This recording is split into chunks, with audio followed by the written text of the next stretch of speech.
You know that he has speed, he's got power. I know he's moving up in weight class, can he carry it?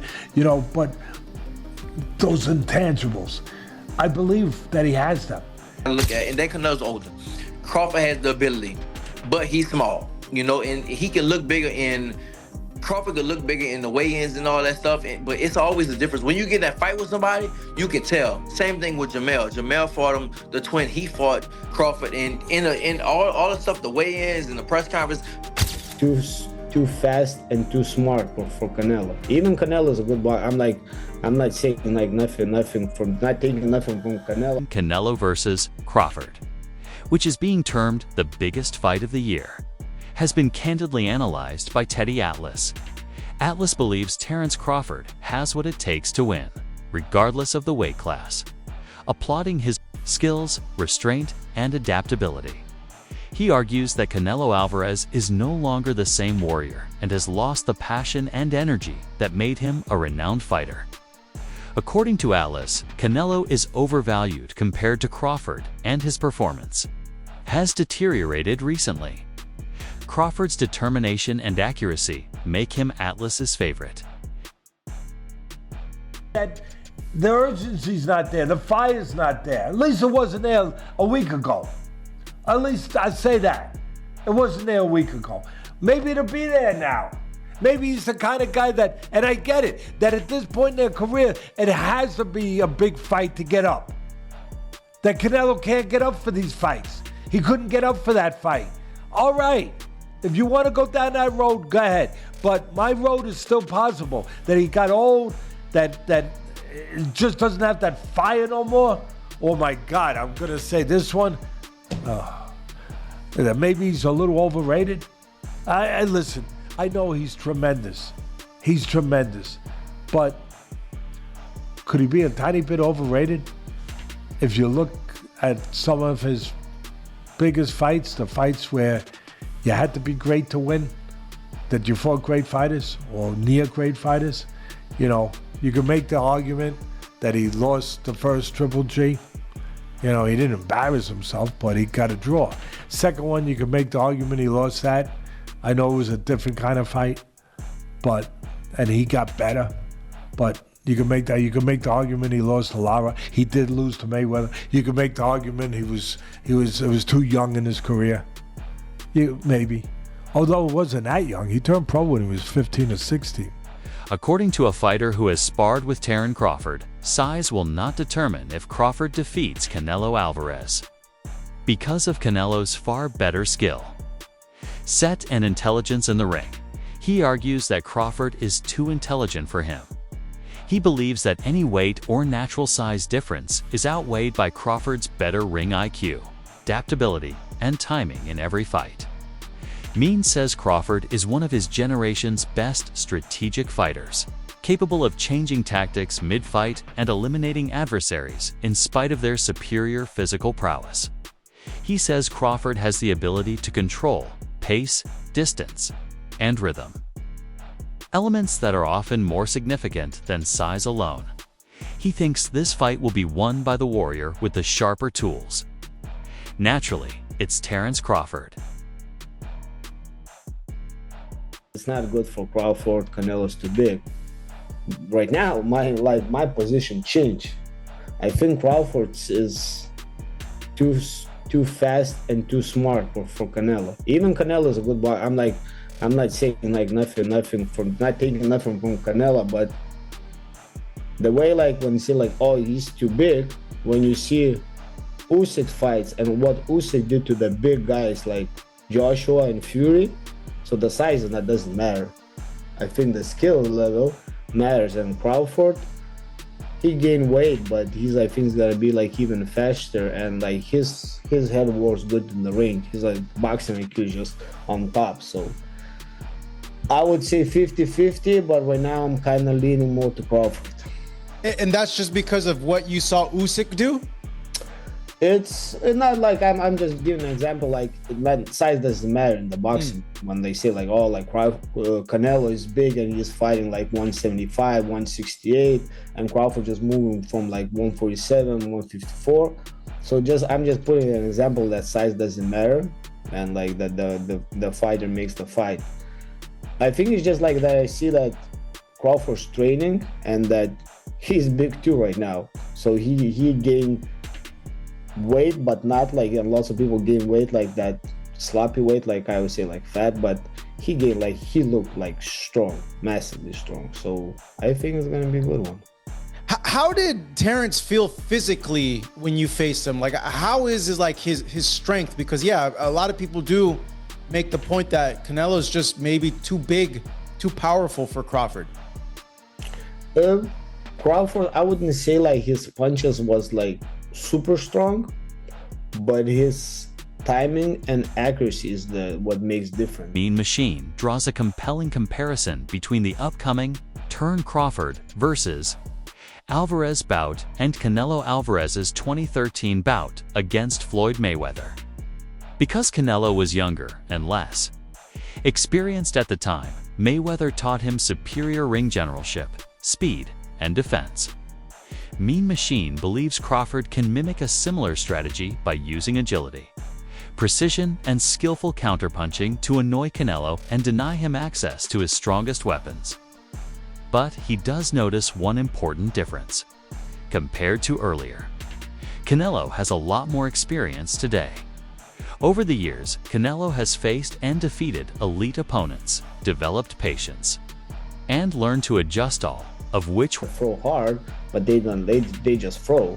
And he throws like his calculation for the punches and like timing and aiming to the right spots is just like on another level.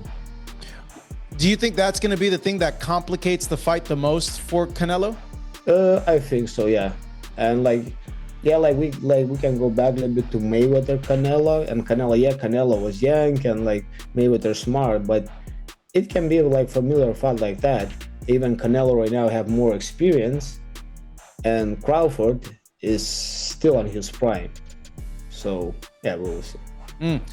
From just your experience, you knowing boxing, like how do you think the fight will play out? Do you think it'll be a slow fight? Do you think it'll be tactical? Like, do you think Crawford? I think it's gonna start a little bit slowly. They're gonna be careful with each other just to kind of like measure each other and see where they at. And like they're like, that's why like they're like champs and they're like great ones. They just don't go like crazy like from the first round. The Regis program offers an alternative perspective. The former world champion disputes that Crawford's hits will have any effect on Canelo Alvarez, a granite-chinned and naturally heavier fighter. According to Progress, Canelo has been hit by some of the best boxers, including guys who are naturally larger than Crawford and have proven to be nearly invincible.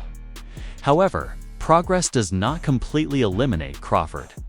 He acknowledges that the Nebraska star's skill, planning, and willpower contributed to their success, even though he questions Crawford's impact. Crawford's world-class technique, ability to vary stances, and flawless execution of game plans make him a formidable opponent, even for someone as strong as Canelo. At first, I think that Crawford has the ability to outbox Canelo. You got to look at, and then Canelo's older. Crawford has the ability, but he's small, and he can look bigger in.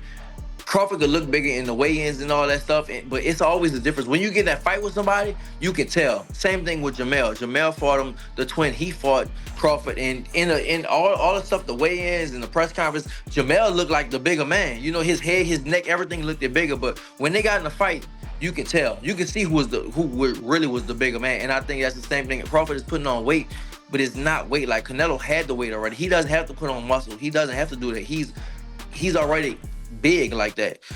But I think that Crawford does have the style.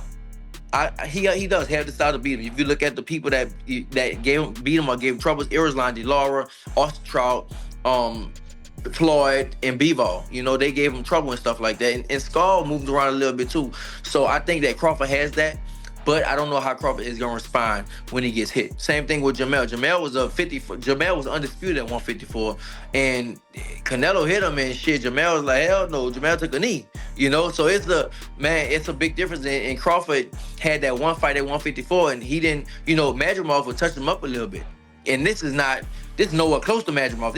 You talk about Canelo. Now, if it was just another bigger guy, I would go with Crawford. But you talk about this might be, I mean, people might kill me for it, but well, not really, but this might be the best Mexican fighter ever. One of them, at least, right? Jose Vargas Jr., who has sparred with Terence Crawford, shares the program's pessimism. Vargas readily states that he believes Crawford cannot hurt Canelo since he has personally felt the force of Crawford's punches while sparring. He admits that despite Crawford's accuracy and agility, he might not be powerful enough to seriously injure a man of Canelo's size and endurance, given that Alvarez has faced and overcome the strength of far more formidable rivals. Vargas questions if Crawford can pose the same threat. However, Vargas does not entirely discount Crawford. He is aware that power isn't the only factor. It takes time, accuracy, and consistency to defeat even the toughest fighters. He does not, however, think Crawford's jabs may be sufficient too. HALT Canelo. Gonna be done in camp. You know, all we're doing is putting the final touches. I mean, I've been sparring Ron Ellis. I mean, this guy is a dog, bro. He's been getting me ready. I mean, he's been Canelo's sparring partner. Shout out to my guy Ron, man. He comes, tries to knock me out every single sparring. This guy fights at 68.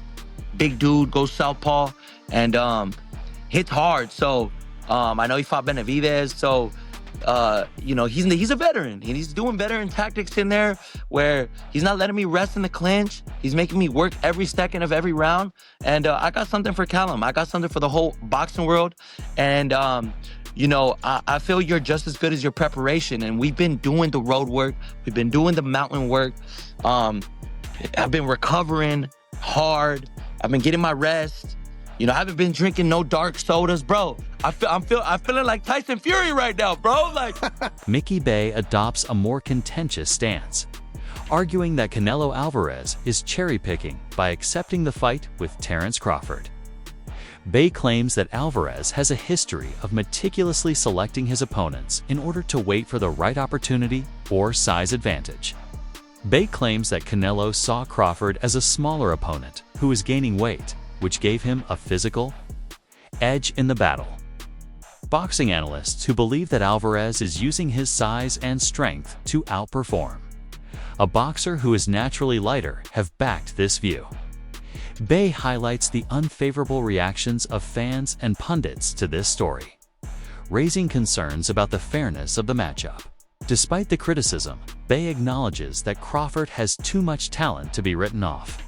Canelo may be the bigger man, but Crawford's cunning and adaptability could alter the result. That size comparison type of a thing to make it seem like it's not a type of cherry pick that he has to go up into this battle. No, he a lot bigger. See, people looking at height. Height don't got nothing to do with weight and where you've been fighting at. Like, Terence put his weight on, so it's a difference. No, Canelo's a lot bigger, like, hands down. Like, just mass, as far as mass, he naturally that thick. You know, he got to come down. Terence, just because your weight is up there, that don't mean that. That's like putting a dude, Benavidez, as a heavyweight. He might walk around at 205 or whatever. That don't mean he a heavyweight, though. So Canelo is by far the bigger man. We didn't seen him hit dudes 6'3", 6'2" in the arm and hurt him. Like, he didn't hurt Kovalev, light heavyweight. So I mean, didn't he have a light heavyweight title? Well, when he fought Kovalev? Just period, at light heavyweight. Didn't Canelo win the light? Did he?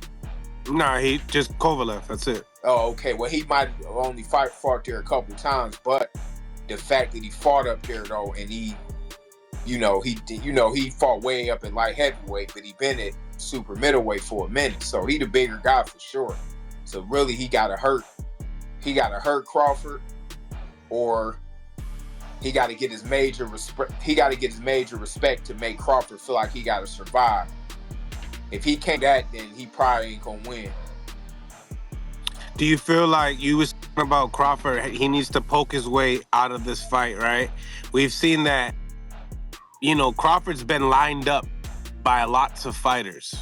Not Errol Spence, of course, but other fighters that was able to line up with shots that don't necessarily hit like a Canelo. Now, Canelo gonna line you up regardless, right? Another point of view is offered by Tom Leffler, who places more emphasis on the spectacle of Canelo v. Crawford than on justice. According to promoter Loeffler, this fight is one of the most commercially successful in modern boxing. He points out that Terence Crawford and Canelo Alvarez are two of the sport's biggest names. Both have loyal global fan bases that transcend demographic, cultural, and national barriers. According to Loeffler, battles like these take place outside of the arena. They receive a lot of attention and draw in casual people who might not otherwise follow boxing. Actually being in the ring on such a high-profile show, it's huge. It doesn't get any bigger than that, and you know, you got to give credit to both guys. They're both very confident. They both have very passionate fan bases. You know, Callum, you know, having fought in Dublin, packed the arena out there, the 3 Arena, having fought at Madison Square Garden 3 times, fought in Boston, and then Fernando Jr., you know, from one of the biggest boxing named families, you know, in the history of boxing. He's going to bring out a huge fan base. So it's a really exciting addition to, you know, such a big show that like I said, it doesn't get any bigger than that for sure. Alshik is known for pushing for Canelo versus Crawford to take place. He is a Saudi boxing power broker. Analysts argue that not all fantasy fights are necessarily the best matches, despite the fact that Alshik's influence and financial backing have made them possible. In this case, critics highlight the glaring difference in natural size, suggesting that Crawford might have been at a significant disadvantage from the start. They argued that the dispute was triggered by spectacle and demand rather than competitiveness alone. However, Alshik's work cannot be overlooked. Without him, this conflict most likely would not have occurred. His impact on the current status of boxing is evident in his ability to bring together two of the sport's most coveted talents. Whether or not it is the right fight, his vision ensures that fans around the world will be able to see a once-in-a-generation. And Benavidez Jr., Canelo, you know, would have mopped up all of these dudes, bro. Would have mopped up all of these dudes. Like, you know, when we're coming out and saying that this is a complete mismatch and this is a joke and this is a fantasy fight, you know what I'm saying, that Turkey Alashik dreamed of, and we know he's a big Crawford fan, knowing, you know, the level of star power that Canelo Alvarez has, and he had the bag to make this fight happen. It doesn't mean that it's a logical fight for boxing, bro. At the end of the day, man, you know, you guys tell me if Terence Crawford would have beat Triple G. Tell me if he would have beat Billy Joe Saunders. Tell me if he could beat Bivol, even though, yeah, Canelo didn't beat Bivol, but tell me if he could have beat a Sergey Kovalev. And the other loss Canelo has to Mayweather, man. Crawford, you know, nobody in the world I felt could have beat Mayweather in the height of his career, bro. Tell me if Crawford, bro, would have just flat out went in there and beat a guy like Miguel Cotto, Daniel Jacobs. You know what I'm saying, bro? Like, it's the level of competition that Canelo faced, man. And these dudes that he went in there to beat. You know, Terence Crawford is nowhere, you know, has fought nowhere near the level of competition that Canelo Alvarez has fought. And I've had some comments talking about, you know, you talk about we're going off of our emotions and you're going off of your emotions. You're not giving no facts, bro. Like, this is all facts right here, bro. The fact of the matter is, bro, Canelo Alvarez has fought at light heavyweight. The fact of the matter is, Terence Crawford has only fought once at 154 pounds. And the fact of the matter is, he was getting touched up by those right hands all night, bro. By Madrimov. That's the fact, bro.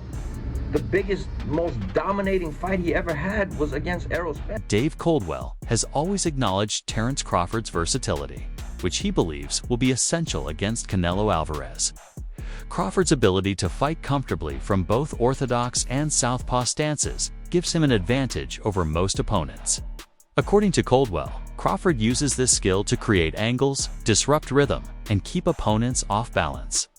Crawford's footwork, which allows him to glide swiftly in and out of range and avoid a corner, is given equal weight by him. When facing Canelo, who enjoys cutting the ring and applying pressure, this mobility could be the difference. Coldwell believes that if Crawford can move laterally, maintain distance, and prevent Canelo from trapping him on the ropes, he has every chance to win rounds and possibly the fight. For Coldwell, power is not the problem. It has to do with discipline, movement, and ring IQ. When the fight got made, I've always fancied Crawford. I just think it's different. I think there's something about him. I think if you add what Crawford's good at, his brain, he can switch, he's very good as a southpaw. His judgment of distance is fantastic. His punch picking is fantastic. He's got good legs. When you add what, and he can pop. I mean, listen, he might. I'm not saying he's got the power to hurt Canelo, but he might have the power to surprise Canelo a little bit and just sting him and just.